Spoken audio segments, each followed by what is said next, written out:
বিশ্বের সেরা শক্তি হয়ে ওঠাই চীনের লক্ষ্য। অভ্যন্তরীণ ওষুধ শিল্প ক্ষেত্রেও চীন সেই লক্ষ্য পূরণ করতে চাইছে। গোটা বিশ্ব চীনের তৈরি ওষুধের উপর আরো নির্ভরশীল হচ্ছে।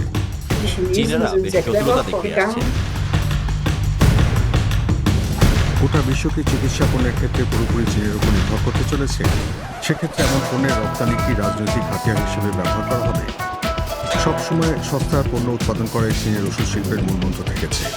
এই শিল্প খাতের দ্রুত উত্থানের ক্ষেত্রে পশ্চিমা বিশ্ব অনেক সাহায্য করেছে।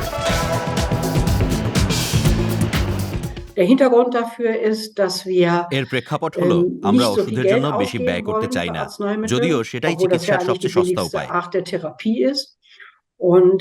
সেই কারণে উৎপাদনের ব্যয় কমানোর চেষ্টা করা হয়। সবচেয়ে সহজ উপায় হচ্ছে এমন সব দেশে যাওয়া যেখানে সস্তা শ্রম, কম পরিবেশ বিধি এবং জ্বালানির কম মূল্য রয়েছে। বর্তমানে জার্মানিতে একটি মাত্র ট্যাবলেটের দাম 6 সেন্ট, যা চুইংগামের দামের সমান। চীন বর্তমানে 40% অ্যাক্টিভ ইনগ্রেডিয়েন্ট বা চিকিৎসার ওষুধের অংশ উৎপাদন করছে বলে বিশেষজ্ঞরা অনুমান করছেন। আপাত দৃষ্টিতে সেটা মনে না হলেও চীন সেই প্রক্রিয়ায় জড়িত রয়েছে। প্রতিযোগিতার বাজারে বাকিদের তুলনায় চীনের একটা সুবিধা রয়েছে। সে দেশ ওষুধের বেশিরভাগ কাঁচামাল উৎপাদন করে। বিশাল আকারে উৎপাদনের কারণে তার মূল্য অত্যন্ত কম থাকে। মূল্যের ক্ষেত্রে সে সুবিধার দৌলতে চীন বিদেশি প্রতিযোগীদের বাজার থেকে তাড়িয়ে দিচ্ছে। যেমন সেফালোস্পোরিন নামের অ্যান্টিবায়োটিকের ক্ষেত্রে সেটা দেখা যাচ্ছে। এমনকি অত্যাধুনিক উৎপাদন প্রক্রিয়া সত্ত্বেও জার্মানির কোনো কোম্পানি চীনের সামনে মাথা তোলার সুযোগ পাচ্ছে না।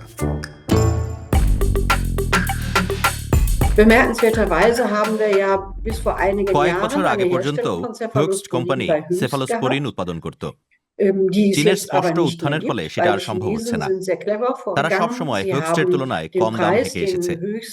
সেই সময়কার হোক্সট কোম্পানির মালিকেরা তখন বাধ্য হয়ে বললেন, এটা আর লাভজনক নয়, আমরা উৎপাদন বন্ধ করে দেব।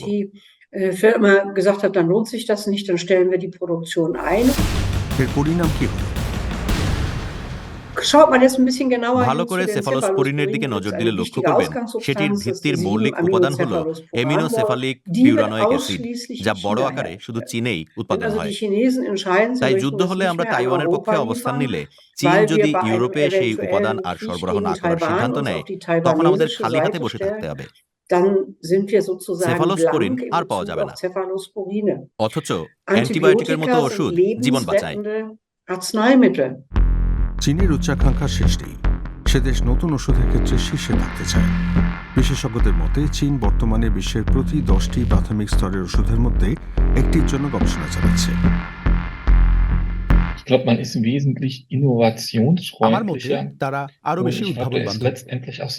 আমলাতান্ত্রিক জটিলতার ধার না ধরে তারা কোনো কিছু বাস্তবায়ন করতে চায়, সেটা করে ছাড়ে। তাদের আমলাতান্ত্রিক প্রক্রিয়া আমাদের তুলনায় অনেক বেশি দ্রুত ঘটে। অন্যদিকে কোর ইন্ডাস্ট্রি হিসেবে চিহ্নিত হলে অর্থ, সহায়তা ও তহবিলের অভাব হয় না।